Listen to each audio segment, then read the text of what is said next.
In James 4, verse 8, it says, come near to God, and he will come near to you. Wash your hands, you sinners, and purify your hearts, you double-minded. As you pull apart and lift, remember that God is always within reach. Come near to God, and he will come near to you. Just as you're washing away physical fatigue, wash away spiritual impurity and purify your hearts. Trust in Jesus' strength to carry you through life's challenges and draw near to God with a willing heart. He promises to draw near to you, guiding and empowering you every step of the way. I'm Roman Hunter. Welcome. Today we're going to be talking about 90-90 iso pull-aparts with shoulder press, or 90-90 iso pull-apart with front delt raise, whichever one is quite fine. Now, this is a wonderful exercise to incorporate into your exercise program. It can be used as a warm-up exercise. It's a wonderful exercise with regard to rehabilitative purposes. It helps to rehabilitate injuries from rotator cuff trauma, or trauma to the rotator cuff muscles, rather. It's an exercise that is used primarily for the shoulder girdle, more specifically for the rotator cuff muscles, and it helps to really build the endurance, the support and stability of the shoulder, all right? And it helps with regards to athletic performance. It helps with regards to the overall functional performance of the shoulder. Again, it can be used to help reduce the risk of injury. So if it is that while performing a shoulder press or performing a bench press and it's beginning to feel some pain in the back of your shoulder or around the shoulder area, it could be that you have weak rotator cuff muscles and they are not efficient enough in stabilizing the shoulder while performing certain exercise. So you have a lot more forces going through the glenohumeral joint, you have a lot more forces going through the shoulder joint, instead of those muscles playing their role and providing that support and stability which is necessary for overall and optimal functionality of the shoulder. So this is a wonderful exercise to incorporate into your program to build the endurance and the conditioning of those shoulder stabilizers or the rotator cuff muscles. This exercise, I'm going to break it down into 3 components for you.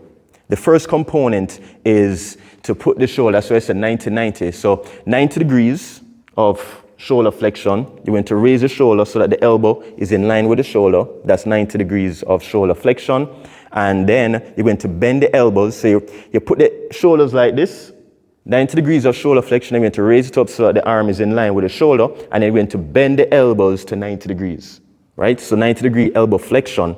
And that's the that's the first component. The second component is you're going to pull apart. Now, what I have here is a resistance loop. You can also use a resistance tube. If you have a resistance tube at home, you can hold a resistance tube and pull apart. You can perform the same exercise with a resistance tube.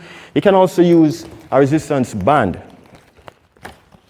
You can also use a resistance band if you want, whether it be a medium, light, heavy resistance band, that's up to you. And if this is all that you have, you can also tie the ends of the resistance band together and make a loop out of it and perform the same exercise as you would with a small resistance loop, all right? So for this demonstration, I have a small resistance loop. I'm going to hold the resistance loop by my wrist, so I'll put it over my wrist in this position. I'm in position right now, and remember, when performing any exercise in standing, ideally, there are some exceptions to this, but you want to make sure, generally speaking and typically speaking, that the feet are about shoulder width apart, knees are slightly bent. You're bracing your core, and whenever you're performing any overhead exercise, it's important to brace your core because it helps to offload and takes the stress and pressure from off of your spine, because you'll be having a lot of compressive forces going through your spine. The more you brace your core, is the more those muscles are engaged and are able to really support and stabilize the spine and absorb a lot more of those forces to protect your spine from those heavy overhead activities. So again, brace the core, position the arm, again, sit here, shoulder flexion, 90 degrees shoulder flexion, the arm is in line with the shoulders, then bend the elbows to 90 degrees, so 90 degrees of elbow flexion, make sure the band is in line with your eyes. You're going to pull apart, that's the second component, pull apart the band. So you pull apart the band, and the third component is to press up. So maintain the pressure in the band as you press up. So I'm pressing up. Try not to flare the elbows out to the side like this, all right? And while pressing up, again, shoulders back and down. You want to make sure the shoulders are back and down, or stick the chest out. Stick out the chest, shoulders back and down, and perform the exercise in that position. It helps to provide more stability for the shoulder joint. All right? It puts the shoulder joint in a very stable and supportive position so that it can perform this exercise more effectively. And it can also transfer that same principle and concept to performing other exercises with regard to, like if you're doing a shoulder press or a bench press, remember to squeeze the shoulder blades together and drop the shoulders. That helps to provide additional support and stability for the shoulder joint while performing these heavy lifting exercises. So you have the band at 90 degrees, 90, shoulder press, and back down to eye level. When you're bringing it down, don't put down the hand like this. Don't do this, and don't do this, okay? Don't bring it back down to your chest. Bring it back down to eye level. Maintain the pressure in the band, down to eye level. Try not to flare the elbows out too much. So the pressure is coming from the wrist. So you're trying to pull apart the wrist. You're pulling apart. That's what we call it, iso pull apart. You maintain that isometric contraction, which is scapular retraction. You're squeezing the shoulder blades together. Lift up, above the head, and back down. Up, and back down. You can do a couple reps and sets of this. You're going to really feel the burn in the shoulders, in the back of the shoulders. As you perform this exercise, you can take a break and then continue again. And if you don't have the band, if you don't have the loop, you can perform it with the band. So again, position the hand in the same starting position there. 90 degrees of shoulder flexion, 90 degrees of elbow flexion, or bend the elbows are about 90 degrees. Maintain the tension in the band, and you're going to lift up and down.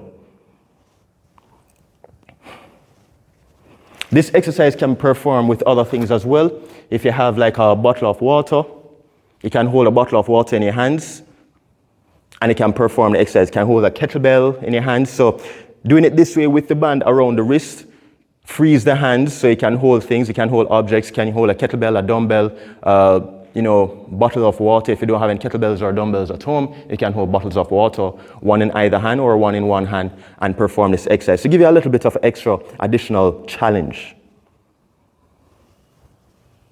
It's a wonderful rehabilitative exercise for rotator cuff injuries. It's a wonderful exercise to prevent rotator cuff injuries, and it really prepotentiates the shoulder, the muscles around the shoulder joint, in preparation for the more heavy lifting that you'll be doing during that session. Remember to like and subscribe to my YouTube channel. I'm Roman Hunter. Have a wonderful day. Blessings.